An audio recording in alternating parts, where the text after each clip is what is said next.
Estate యజమానుల వద్ద platform మించిన రియల్ ఎస్టేట్ మీడియేటర్లకు తాము అండగా ఉంటామని ప్రముఖ రియల్టర్ జనిగళ్ల మహేంద్ర యాదవ్ పేర్కొన్నారు.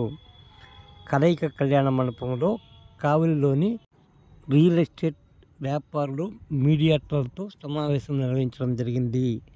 అనంతరం జరిగిన విలేకరుల సమావేశంలో జనిగళ్ల మహేంద్ర యాదవ్ మాట్లాడుతూ రియల్ ఎస్టేట్ వ్యాపారం గురించి తరచూ మాజీ ఎమ్మెల్యే మాట్లాడడం బాగాలేదని వివరించారు.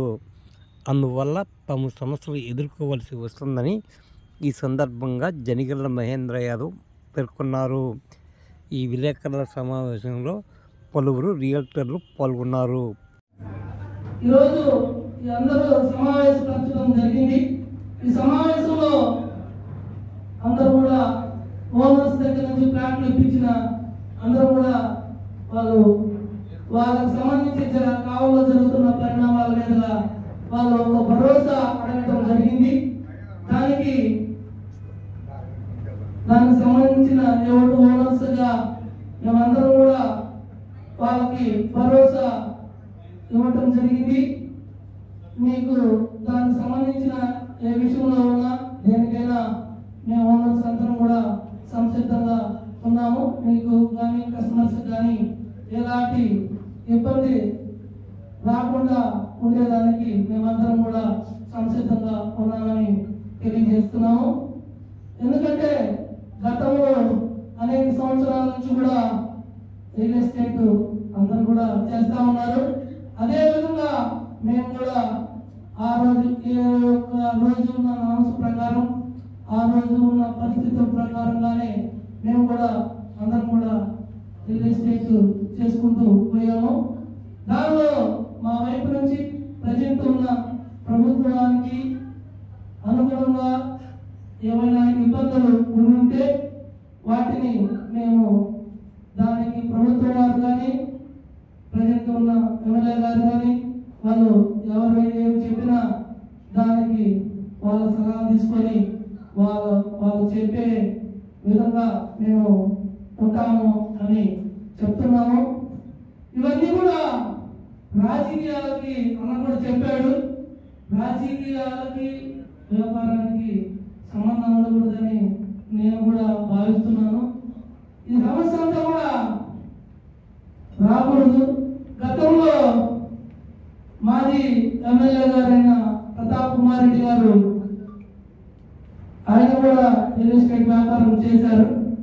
కానీ ఆయన కూడా ఇది ఇలా జరుగుతూ ఉంటే దీనికి ఏదో సొల్యూషన్ చెప్తే సలహా చెప్పాలి కానీ గత కొద్ది రోజుల నుంచి కూడా ఆయన ఆలోచన ఆయన మాటలంతా కానీ రియల్ ఎస్టేట్ మీద రకరకాలుగా వాళ్ళ మీద పంచలేస్తా ఉన్నారు. అది ఎక్కడ ఇది ఎక్కడ అదే మాటగా మాట్లాడుతున్నా చెప్తే అది అక్కడ ఇది ఇంకా ఇది గుంటూ ఇది కూర్చొని మాట్లాడుతున్నారు. అది మాట్లాడటం ఆయన కూడా రియల్ ఎస్టేట్ చేశాడు, కరెక్ట్ కాదు. అదేదో సాఫీగా పూర్ణ కారణం జరిగినట్టుగా మాట్లాడటం ఎంతవరకు కరెక్ట్. దాన్ని వేట్ చేసుకొని మేమందరం కూడా వాస్తవంగా అయితే ఈరోజు ఇలా మాట్లాడటానికి కారణం వచ్చేటట్లు చేశారు. మేమందరం కూడా నీకు సాయం చేసాం. మేమందరంటే కొంతమంది నేనైతే సాయం చేశాం. మా పరంగా మనస్ఫూర్తిగా నీకు సాయం చేశాం. చేస్తే మీరు ఈరోజు చేస్తున్న ధోరణి చాలా బాధాకరంగా ఉంది. అనేక రకాలుగా అనేక విధాలుగా అధికారులు అయితేనేమి కొన్న ఎవరు శాసనసభ్యులు అయితేనే అదే టెంప్ట్ చేసి మా రియల్ ఎస్టేట్ వ్యాపారాలకు ఇబ్బంది కలిగించే విధంగా మాటలు అవన్నీ వ్యవహరిస్తూ ఉన్నారని నేను భావిస్తున్నా. ఇవన్నీ కూడా ప్రజలందరూ కూడా గమనిస్తున్నారు. మీడియా తెలుసు, అందరికీ తెలుసు. అలా మాట్లాడకూడదు. మేము చిన్న వ్యాపారం చేసుకునేవాళ్ళం.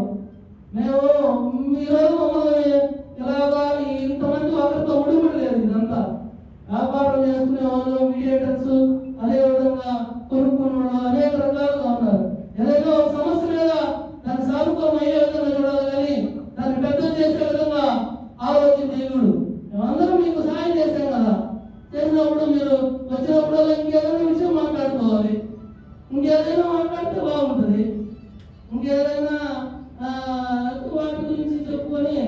వచ్చినప్పుడల్లా మీడియాలో అదేస్తే అదెక్కడ ఇదెక్కడ ఇదెక్కడ అదెక్కడ ఇవన్నీ మాట్లాడి రకరకాల మమ్మల్ని ఇబ్బందికి గురి చేసి ఏంటంటే లేకపోని రాజకీయ పొలిటికల్ మాటలు రియల్ ఎస్టేట్ మీద మాట్లాడి మాకు ఇబ్బంది కలిగించడం కరెక్ట్ కాదు కదా. ఎందుకంటే ఏదో మాట్లాడితే ఎవరు పాపం వచ్చినా మా మీదే బాధ కలిగించే పరిస్థితి ఉంటుంది. ఇదంతా ఎంతవరకు కరెక్ట్? వాళ్ళ డబ్బులు తీసుకున్నా ఇల్లు డబ్బులు తీసుకున్నా మనం కూడా చేసాం కదా. మనం చేసినప్పుడు మనం కూడా ఏమన్నా చేసామా? లేదు కదా.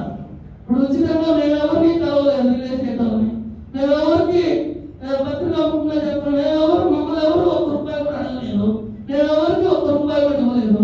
ఆ డబ్బులు మాట్లాడు ఎవరికి తోచినట్టు వాళ్ళ విధంగా మాట్లాడటం, ఎవరు నచ్చిన వాళ్ళ విధంగా మాట్లాడటం, అవన్నీ ఆ ఎఫెక్ట్ అంతా రియల్ ఎస్టేట్ మీద మా మీద పడటం, అది మాట్లాడుతుంటే కొంతమందిలో ఆనందపడటం, ఇదంతా ఎంతవరకు? అంటే అలాగా అదేవిధంగా అదే స్థాయిలో రాజశాఖలో ఒక రోజు చూసాము, మేము మీడియాలో మాట్లాడుతాం, వాళ్ళు ఎక్కడ డబ్బులు తీసుకున్నారు, ఎందుకు తమ్మున్నారు, వాళ్ళ మాటలు వీళ్ళ మాటలు ఇవన్నీ ఎందుకు? మనంతా అదంతా ఆడికి వచ్చినప్పుడు అది మనకాడికి కూడా వస్తుంది కదా. మనం కూడా గతంలో చేసాం కదా, అదంతా మనం చేసినట్ట కాదు కదా.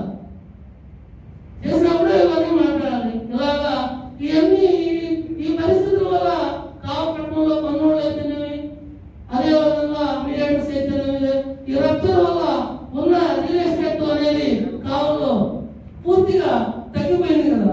ఎవరైనా ముందుకు రాలేని పరిస్థితి ఉంది, అభద్రతా భావం వచ్చేసింది.